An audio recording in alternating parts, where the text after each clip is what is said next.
The two problems we will solve in this course are classification problems. We will notice that we want to find out whether a person will join the company or not. So it's a binary decision, whether yes or no. Similarly, we would like to find out whether the stock market will remain the same, or it will go up, or it will come down. So we have three options among which we have to make a choice as to what would be the future in terms of whether the market will stay the same, or it will go up, or it will come down. So these are the problems which we know as the classification problems.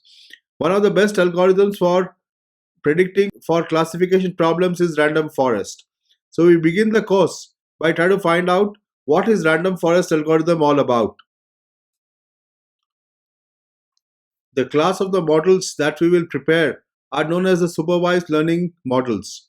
This is because we will give the knowledge regarding the existing data to the machine learning algorithm, and then the machine learning algorithm will learn from that data and then make future predictions based on the learning what it has got.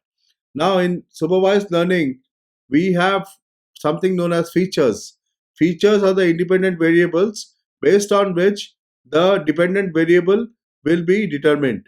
So, these are the variables which we will give as input to the model, and based on the input that we provide to the model should give us the output, which will be the prediction. Now, for the machine to learn what the prediction should look like, we need to provide labels. Labels are the data which we have got regarding the existing features that we have given to the machine, and what are the outcomes of the features is given as the input to the machine learning algorithm. Now, based on the learning what is provided from the features and the labels, the machine will create algorithm which it will use for making predictions. So, in the supervised learning model, we have to provide the features and the labels. Later, we will provide values for the features, and based on the values we provide for the features, the machine will predict the outcome. Now, while we are creating the models, we have a problem generally in prediction models where we may overfit the model. So, what is overfitting? So, let us have a brief discussion on that. You see, we have three graphs here. The first graph on the left hand side is a model which we have created, which is underfit. If you notice that the model is very simple and it has in the training also a lot of errors which is getting generated. Now, underfitting basically means that the model is very simple, and as a result, it is not able to predict very accurately. So, the predictions made from an underfitting model will never be very good. What is the second chart showing us is that we have an algorithm which seems to be quite okay.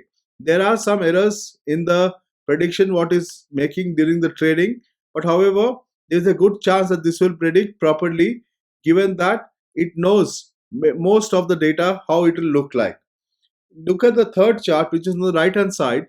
Here we have made a very complex model, it seems like, which can predict very accurately what is the outcome going to be. However, such models have a problem that they are able to predict during the training very accurately. However, since the model becomes so complex, they cannot predict accurately when the actual data is given to them, based on which future predictions have to be made. So we call these overfitting models. Now, these overfitting models is a big problem in machine learning, basically because we will never get reliable answers to our predictions that we want to make with overfitted models. So this is known as the overfitting problem. So we will see how random forest overcomes this overfitting problem. That is one of the reasons we are choosing to model with random forest. In the traditional predictive modeling, we create a single model and then try to evaluate how good or how bad the model is predicting. Likewise, we create multiple number of single models and then choose the model which is providing the best result. However, the idea is quite different in an ensemble. In an ensemble, we create multiple number of models on the same data set, or a subset of the same data set by replacement or without replacement, and then try to take a combination of the results of each of the models and then compose a single score. The single score can be composed by using simple techniques like averaging the results of all the individual models, or by taking mode if it's a classification problem. Now, the basic advantage of an ensemble is that it always provides for an improved accuracy. The improved accuracy comes from the fact that it is coming from philosophical background that the wisdom of the crowd is always better than the wisdom of a single expert. Now, this is also known as the crowd sourcing way of making decisions. There are two basic ways in which ensembles are created. The first technique is known as bagging. In bagging, what we do is that we take the data set and then on random samples of the data set, we run different models. Then from each of the individual model that we have run, we take the average score of the individual models to come out with the end result of the algorithm. There is a second technique which is known as boosting. In boosting, what we do is that we take the data set and then we make a prediction based on an algorithm on the data set. Then we see the results of the predictions. The predictions which are coming out to be correct, we give them a low score or a low weight. And the predictions which are coming out wrong, we give them a higher weight. So initially we start with equal weights for all the data points. Now, the idea is that as we give more weight to the predictions which are wrong, the predictions for those data points will improve over a given period of time. We have to run multiple iterations of the algorithm, and ultimately we will have the final result where the predictions from the maximum number of data points will be correct.